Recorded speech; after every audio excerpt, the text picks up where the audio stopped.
बच्चों सुप्रभात। आज वर्ग 7 के लिए हिंदी पाठ्यक्रम में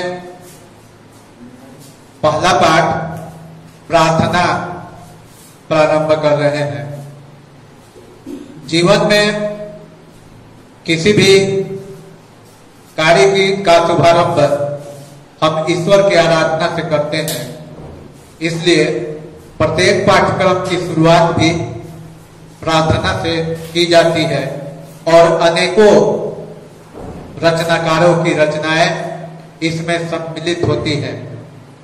आज के प्रार्थना में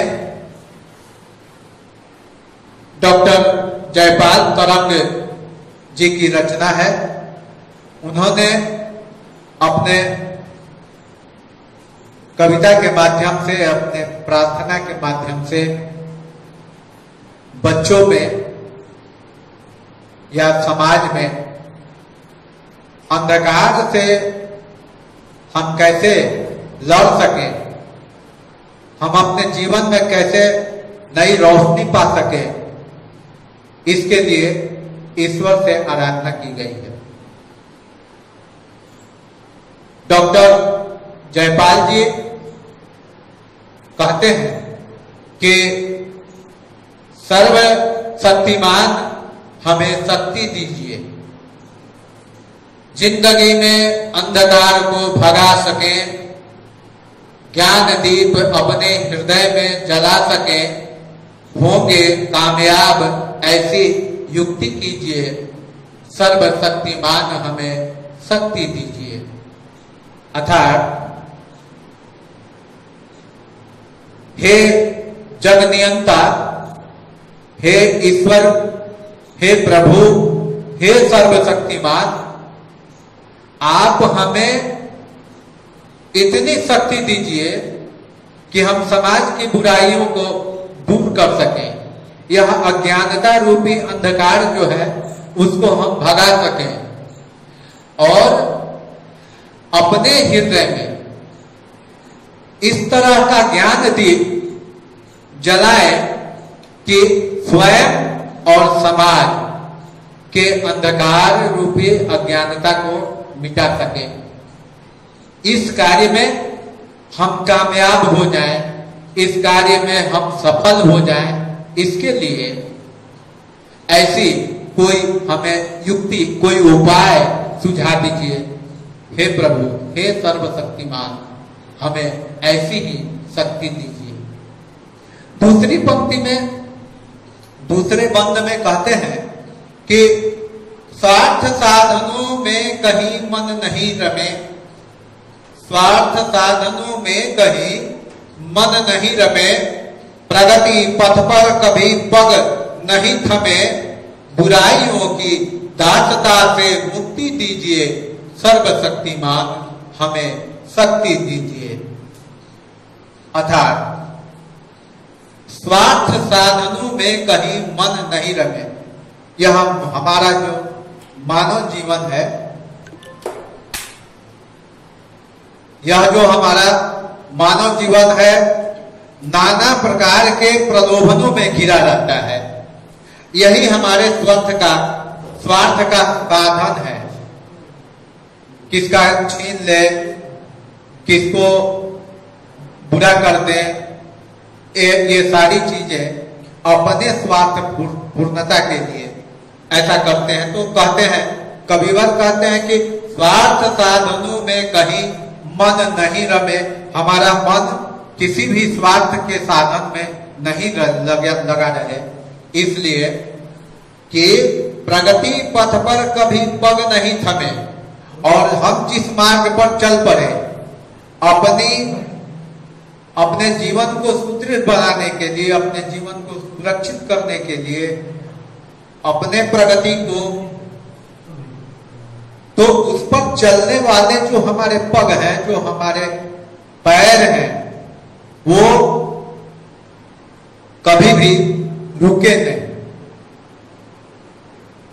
बुराइयों की दासता से मुक्ति दीजिए। बुराइयां क्या है? काम, क्रोध, मद, लोभ, ये समाज की बुराइयां हैं। मानव जीवन की बुराइयां हैं और इनसे बचने की बात कही गई है। यही बुराइयां हैं कि बुराइयों की दासता से जो हमारे जीवन को चारों ओर से घेरे हुए हैं, इन बुराइयों से हम कैसे दूर हो सके, कैसे मुक्ति मिल जाए, ऐसा हमें आशीर्वाद दीजिए।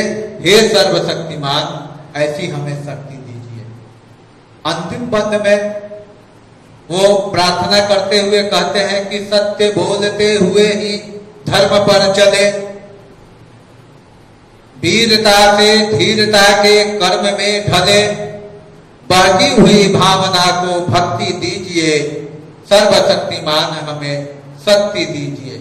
सत्य बोलते हुए ही धर्म पर चले, हमेशा सत्य, इस बात को, इस सिद्धांत को बहुत से हमारे महामानवों ने जीवन में अपनाया। महात्मा गांधी को ले लीजिए, महात्मा बुद्ध को ले लीजिए, वो उन लोगों ने अहिंसा को, सत्य को अपना मार्ग चुन लिया और उस मार्ग पर चलकर महान बने। तो हम बच्चों को भी ये प्रेरित करने के लिए डॉक्टर जयपाल जी कहते हैं कि सत्य बोलते हुए ही धर्म पर चले। हम अपने अपने धर्म, जो जिस धर्म को मानने वाला है, उसके आडंबर में नहीं पड़ना है। बस हम जिस धर्म में चल रहे हैं उस धर्म को अपनाते हुए, सर्ग सत्य की बात को स्वीकारते हुए आगे बढ़े।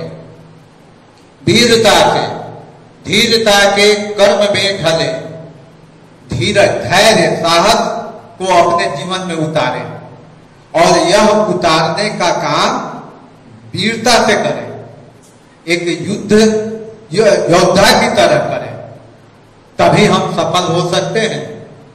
बहकी हुई भावना को भक्ति दीजिए। ईश्वर से आराधना करते हुए हम निवेदन करते हैं, प्रभु, हे सर्वशक्तिमान, आप बहकी हुई भावना को, हम दूसरों के प्रति बुराई जो सोचते हैं, हम किसी के संपत्ति को हड़प लेना चाहते हैं, ये सारी बुराइयों से बचने के लिए यही जो है ना बहकी हुई भावना है।